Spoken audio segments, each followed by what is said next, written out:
I'm Jeff Cornwall, and this is the Entrepreneurial Mind. Today my guest is Gordon Droitcour. We're here to talk about him and his business after this.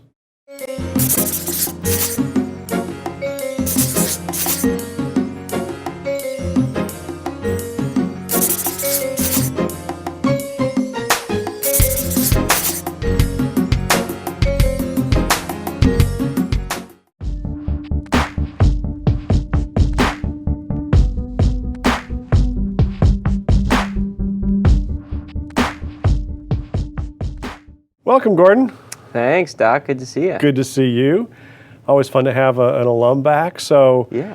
After you left classes, which is probably, 8 years ago now? Geez, yes, six years ago. Okay. Wow. Now, you went out and did some traditional kind of work for a while, didn't you, in the music industry? Yeah, I got a job right out of college working for an audio company, touring with country bands. Okay. I did, my first tour out of college was Tim McGraw. I did 2 years with him, and then I did 2 years with Luke Bryan, with several different pop artists and country bands in between. But your traditional, straightforward, come on like Thursday, lead that's back. kind of hitting it hard right out of the starting blocks to have those kind of tours right away. Yeah, I mean, like working for a large audio company, I mean, those are the kind of clients that they work with. So they put you out with really experienced guys to help you get going and cut your teeth and everything. And then they teach you the ropes and also make you realize why you should maybe get out of that industry very quickly. But then they kind of scare you. And if you stick around, you get to work, you basically graduate that way. So do they scare you out, or? I remember my first day, I was very much in the mindset of being like, okay, I could quit right now and I'd be okay with that. This is terrible.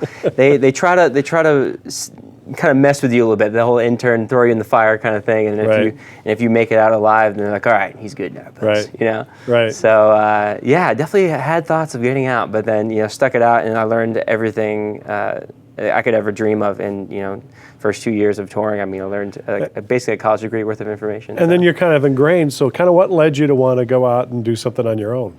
Well, I guess it was every tour has the headliner, which you typically work for, and then they have the opening acts. And then the opening acts are an opportunity for a younger band to be in front of a large audience, and it gets the crowd ready and everything. And there was a large amount of need for these types of bands. Like, these bands would always come to the audio team and say, hey, I need some help. We need some microphones. We need some help. Like, how do you guys typically do this?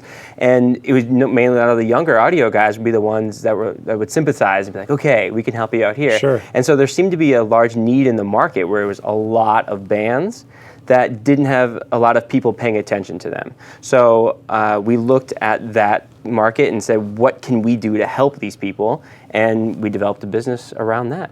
But now you're focused more on the lighting. I'm focused more on the lighting end of things, but we also provide some audio knowledge as well. So if a band comes and says, hey, we're looking to get some microphones, or we're looking to get started, where do we start? We can help point them down the right road. But with lighting, it seems it's the highest impact for a certain amount of money, and it's the best way to automate it. Automating audio is rather hard, and you definitely should carry people with you to do that. Right. But lighting is something that creates a mood and can create a very high impact, but it's very easy to put it into software.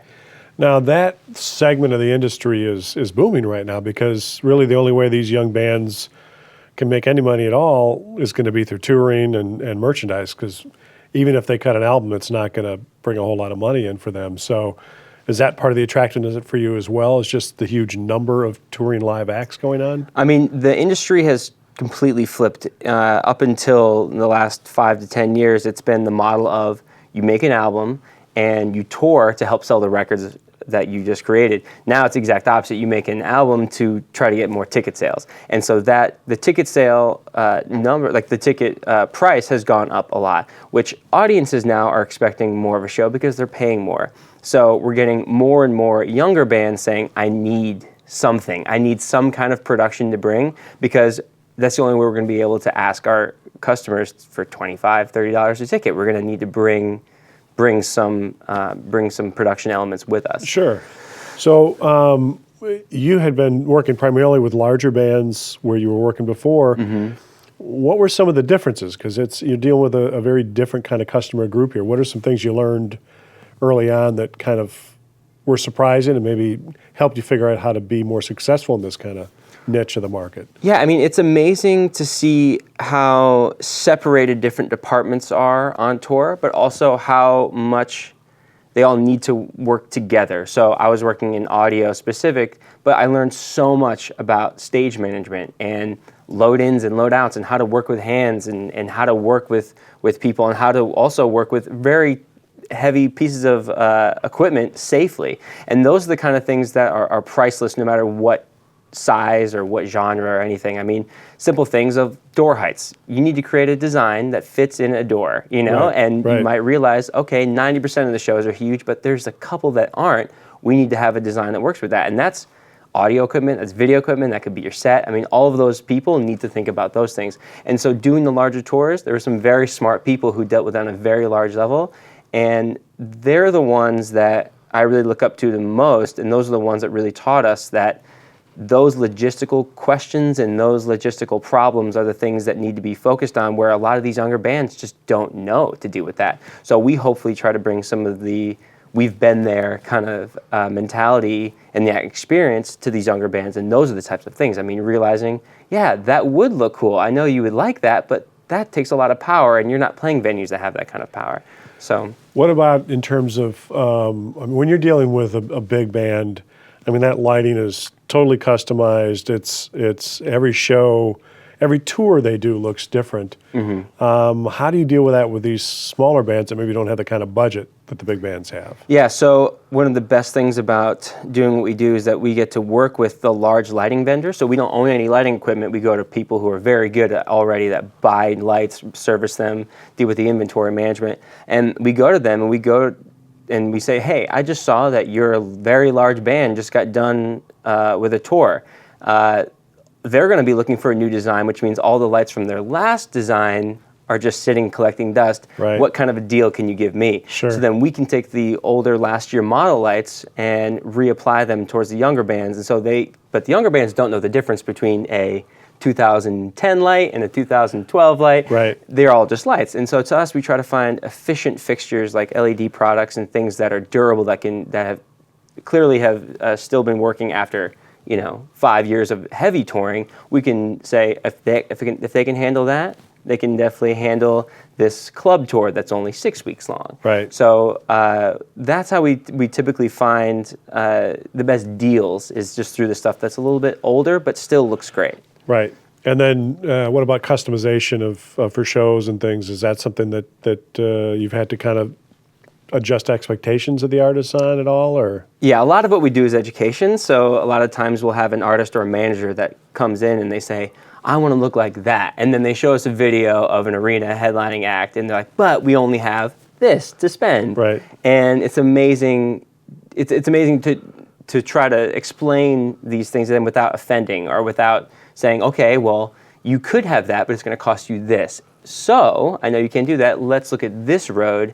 And then we try to do a little bit of education that way. But the customization part is something that every band wants.